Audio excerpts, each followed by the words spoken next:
Yeah, hi, my name is Melissa Beck, and I'm the news director at KCCU.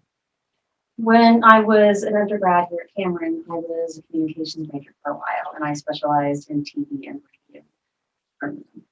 I didn't end up getting my degree in that, though. I got my degree in English. Still, I have the training, so it helps. Okay.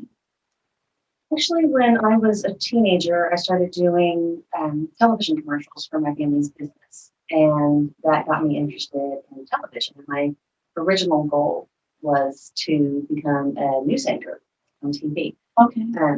But I took a completely different path in life and did other things for a few years, but I've come full circle and I'm back in radio. I did do a couple of radio internships before when I was younger as well. So a little bit of background in it, and it's just kind of been one of those 360 sort of things. Well, I'm very interested in politics, and the news is politics all day long. So I get to keep abreast of everything that's happening and make sure I'm current in details. And I really like talking to people, so I get a lot of interviews in and get to meet some really interesting people. And also, this is a good job to have. It's considered necessary. So in the middle of a global pandemic, it's good for job security because everyone needs to hear the news and needs to know what's going on. So it's been a blessing. My main responsibility is to do the news every day. So I record the news and broadcast twice in the evening and 2 or 3 times in the morning, depending on which day it is. And I have also a secondary function of posting the weather for the afternoon. We get that from KSWO. And I do a show on Friday mornings called Community Focus, where I choose someone in our listening area that's doing something interesting or beneficial for the community, or it could be a local artist or entrepreneur, and conduct an interview with them. As a mom, I'm going to say my kids. I've managed to get them to be teenagers without any help. I've been divorced for a while, so that's a pretty big accomplishment. They're doing well. Being around people that I trust and respect in my profession is also, I think, a great accomplishment. It's hard for some people to, get that far along in their career where they feel comfortable and happy with it. So that's also a big accomplishment. And I'm also currently working on a master's degree. So at the end of the summer, when that's done, that will be on the list, of course. And the fact that I'm still alive and talking to you right now is an accomplishment because it's very stressful. Okay, good. Money.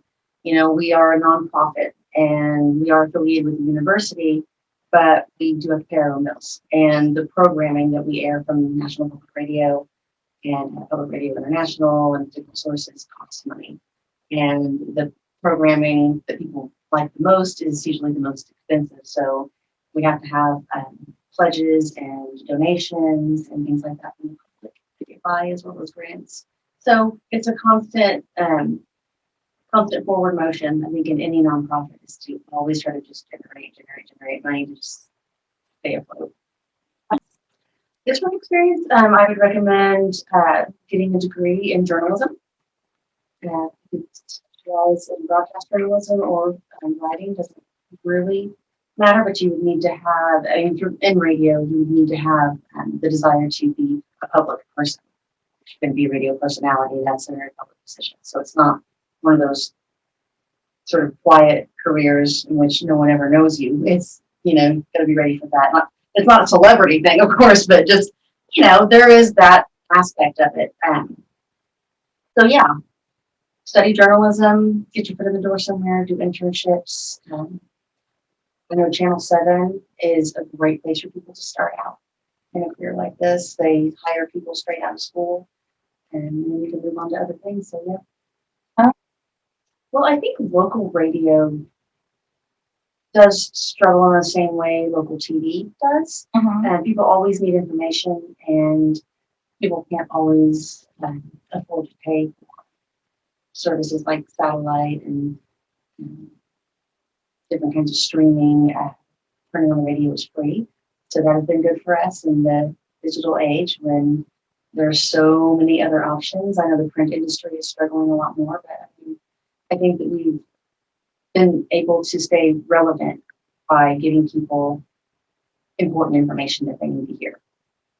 NPR is known for that, and as being an NPR affiliate station, that's one thing we're really proud of, is having good, unbiased journalism and people value.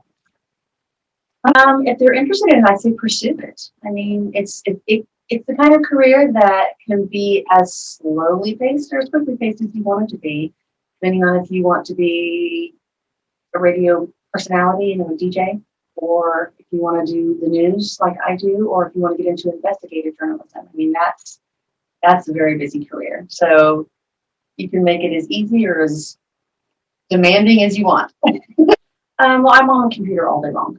So I gather my news on the internet almost exclusively.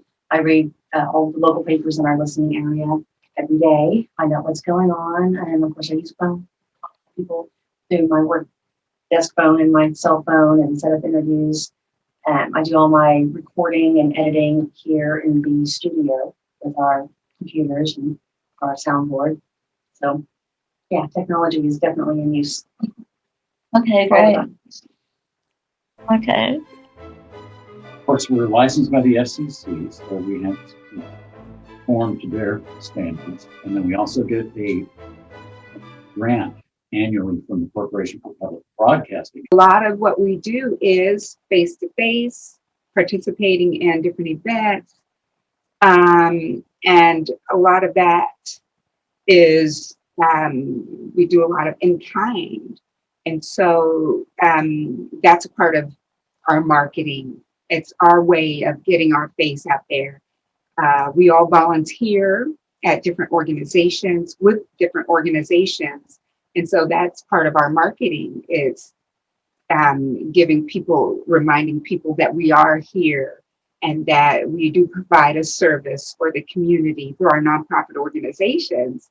And in doing that's kind of more of how we market. Okay. Because we don't have a budget and we don't advertise, if you will, with other radio stations or the newspaper. We do have a Facebook page, so that is a part of our marketing. And a lot of times myself, and mostly our news director, she'll put information on our Facebook page so that it helps to remind people of who we are and what we're doing. Okay. Nonprofit organizations that have a 501c3 nonprofit status, they don't have to pay anything. Okay. We, part of our service to the community is to provide what we call public service announcements or PSAs for our nonprofit organizations for absolutely no cost to them. For profit businesses, they do have to pay in order for us to advertise their business or their event. And so we call that underwriting. So that's basically with underwriting, they are paying whatever their budget is, how many spots they want, for how long. All of that will help determine how much it would cost for them to be able to advertise on the station. Our for-profit businesses, they do pay for the opportunity to advertise on KCCU.